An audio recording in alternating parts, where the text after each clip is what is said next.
ያው ግልጽ ወይ ኖርማሊ ግን ተወሰነ ነገር እንደፈራሃሉ ድምግላስ ሙክር ሐውጃኖ ይርጋበበ በ1967 አካባቢ የነበረውን ጦርነት ተከትሎ የደርግ ስርዓትን ከመቃወም በዛ ላይ በጊዜ ከራያ አካባቢ የበቀለ በጣም ጀግና ወንድማችን ነው። ከ1967 በኋላ በተደረጉ ጦርነቶች ከሐየሎም ማርያ ጋር በጎን በመሆን ራሱ ብቻው ችሏቸው የመራቸው በጣም ብዙ ውጊያዎች ነበሩ። ከነዛ ውጊያዎች ከ1984 ዓመተ ምህረት በፊት በፕላን ደረጃ ተቀምጦ የነበረው የራያን ህዝብ በአራት አካባቢ ነው ተከፋፍሎ የነበረው። ወደ ትግራይ፣ ወደ የጁ፣ ወደ ዋግ፣ ወደ ላስታ ተብሎ ተከፋፍሎ የነበረው በሁለተኛ መንገድ ደግሞ ከዋጃ ወደዚህ ያኔ ከጎቦ ወንዝ እስከ አሮርሻ ከአሮርሻ እስከ በረተክላ እየተባለ እየተከፋፈለ የነበረውን ቦታ ለሁለተኛ ጊዜ ሰፊ በሆነ ከዋጃ አካባቢ ሲከፈል ለውይይት ቀርቦ ነበር። ጠቅላላ ያለ ነው የምነግራችሁ። በዛ የውይይት ውስጥ ሐውጃኖ የተለየ አይዲያ ነበረው። የራያን መከፋፈል ወይም የራያ እንደ አዲስ በዘመናው በሁለት መንገድ መከፈሉ በጣም ቁጥር አንድ ይቃወም የነበረ ታጋይ ነው። ስለዚህ በመቃወሙ ምክንያት የራያ ልዩነት ይፈጥራል ወይም ራያን ይበታትናል በማለቱ ብቻ በሴራ ያ ሰው እንዲገደል ተደርጓል ማለት ነው። ሐውጃኖ ወይም ደግሞ ይርጋበበ ሐውጃኖ የሚባለው ጃኖ የምትባል በጣም የሚወዳት እህቱ ነች። ስለዚህ የራያ ህዝብ ትልቅ ነገር ነው። የጦር መሪ ሆኖ በእህት መጠራት ማለት የራያ ህዝብ ለሴት ያለውን ክብር በዚህ በአሁን ጀነሬሽን ሌዲስ ፈረስት የምንለው የራያ ህዝብ ከሀገር በፊት ሴትን በማክበር በሴትን መጠራትም ያቅበታል ለማለት ያክል ነው። እህቱ ነች ሐውጃኖ የምትባል ወይም ጃኖ የምትባል እህቱ ነች። ስለዚህ ይህን አይነት ልዩነት በመፍጠሩ በዚህ በሴራ በቢአድን ቲፒኤልኤፍ በነበረው በሁለቱም አንድ ስለነበሩ ይህን ልዩነት ለምን ተቃወመ በሚል በሴራ ባለበት በእጅ ቦምብ ከጥይት ተኩስ ባለፈ በእጅ ቦምብ ተደብድቦ ተገሏል። የተቀበረበት ቦታ እንዳይታወቅም በጣም ለብዙ ዘመናቶች እንዲደበቅ ተደርጎ ቆይቷል። ከዛ በኋላ ከስንት ጊዜ ፍለጋ በኋላ የት እንደተቀበረ ተገኝቶ አጽሙ ወደ ሀገሩ 2011 ዓመተ ምህረት አላማጣ መጥቶ በክብር አጽሙ አርፏል ማለት ነው። ሁለተኛው ጥላሁን ይግዛው አበራ ተድላ ዋሃዱ ማለት ናቸው። ስለዚህ እሳቸው የና አበራ ተድላ ማለት የነ ጥላሁን ይግዛው እህቱ ሳራ ይግዛው የአፄ ኃይለ ሥላሴ የአልጋ ወራሽ አስፋወሰን ኃይለ ሥላሴ ጋብቻ የፈጸሙ ናቸው። ያ ማለት ከአፄ ኃይለ ሥላሴ ጋር የራያ ህዝብ ጋብቻ ፈጽሟል ማለት ነው። ጋብቻ የተፈጸመበት አንድ ትልቅ ታሪክ እዚህ ያለ ልጥቀሰው። በጣም ብዙ የመሳፍንት ልጆች ተቀምጠው እየበሉ ነው። ምግብ እየተበላ አፄ ኃይለ ሥላሴ ይመጡና ሁሉም ሰው ከመቀመጫ ተነስቶ ምግቡን ትቶ ለአፄ ኃይለ ሥላሴ እጅ ይነሳል። አንዲት ጀግና የራያ ልጅ ለአፄ ኃይለ ሥላሴ ተነስታ እጅ አልነሳችም እና እንዴት እጅ አልነሳችም ሲባል ከሰው በላይ እህል ይበልጣል። ስለዚህ ከእርሶ በላይ እኔ የማከብረው አባቶች የሚያከብሩት እህል ስለሆነ ማዕድ ሳይነሳ ተነስቼ ለእርሶ እጅ አልሰግድም ትላለች። ከዛ ምን ይደረጋል? ይቺ ልጅ የማን ልጅ ናት ይባልና ይጠናል።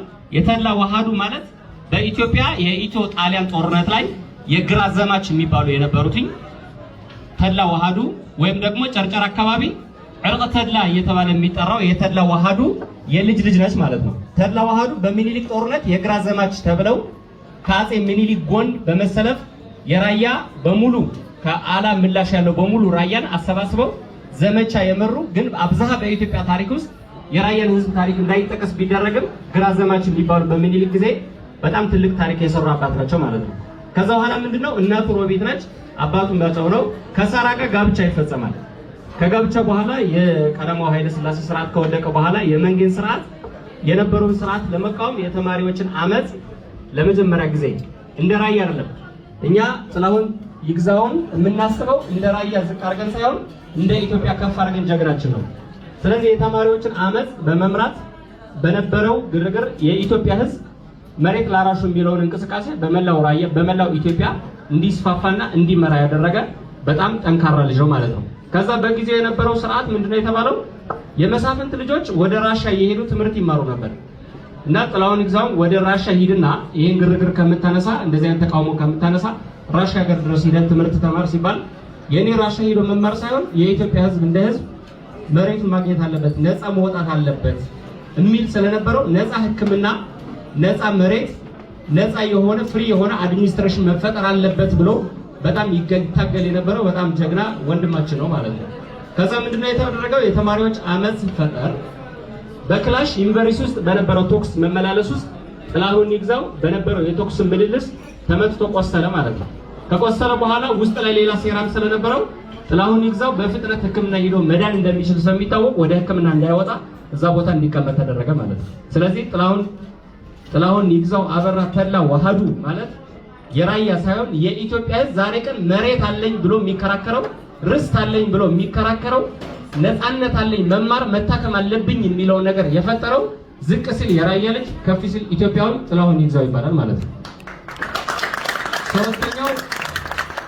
ሶስተኛው ኢያሱ ሁሴን ወይም ደግሞ በቅጥል አባ ኮስተር ብዬ በጠራው ሙላ ደስ ይለኛል። ኢያሱ ሁሴን ማለት በድሮ በ1996 እና 95 ዓመተ ምህረት ጀምሮ የሚያድ በሰከንድ ዓሲምባ እየተባለ የሚጠራ የነበረው ከዓሲምባ ጉሎ መኸዳ የሚባለው ሁለተኛ ዓሲምባ ሰከንድ የነበረው አለባት አካባቢ ነው ትግል ይንቀሳቀስ የነበረው።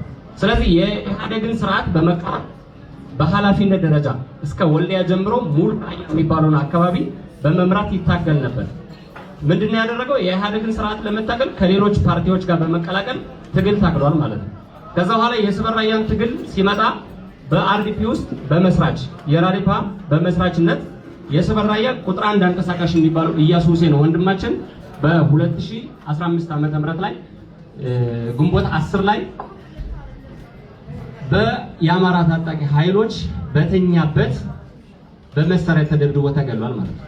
ኢያሱ ሁሴን ቲፒኤልኤፍን ደሴ ከተማ ላይ ሆኖ ሲቃወማት በጣም የሚገርም አንድ ታሪክ ደሴ ከተማ ውስጥ እየተማረ ቲፒኤልኤፍን በጣም ይቃወም ነበር እና እዚህ ውስጥ ካለ ንጉስ ካህሳይ አገዘው በአጋጣሚ በጣም ጓደኛው ነው የቅርብ ጓደኛው ነው ያቆም ይሆናል እና ደሴ ውስጥ ምንድነው የተደረገው? ቲፒኤልኤፍን በጣም ከመቃወም ብዛት አንደርግራውንድ ታስሮ ነበር። ከዛ ታስሮ እንድንለቀና እንድትማር ከተፈለገ የኛን ስርዓት መከተል አለበት የተባለ። ስለዚህ የእናንተን ስርዓት አልከተልም በማለት ለ20 ምናምን ዓመታት እየታገለበቷል። መጨረሻ ላይ ግን በጣም በሚያሰቅቅ ክብር በማይገባቸው የጀግናን ትርጉም በማይረዳቸው አካላቶች ተደብድቦ በዚህ መልኩ ህይወቱ አልፏል ማለት ነው። ስለዚህ የራያ ዛፍ ቢቆረጥም ነገ ጧት ይበቅላል ነው። እሱም ብቻም አይደለም ጫፉን ቆረጡት እንጂ ስሩ አይደለም የተቆረጠው። ያ ማለት ስሩ ካለ ግንዱ ቢቆረጥ መልሶ ያብባል ማለት ነው። አመሰግናለሁ። ታንኪዩ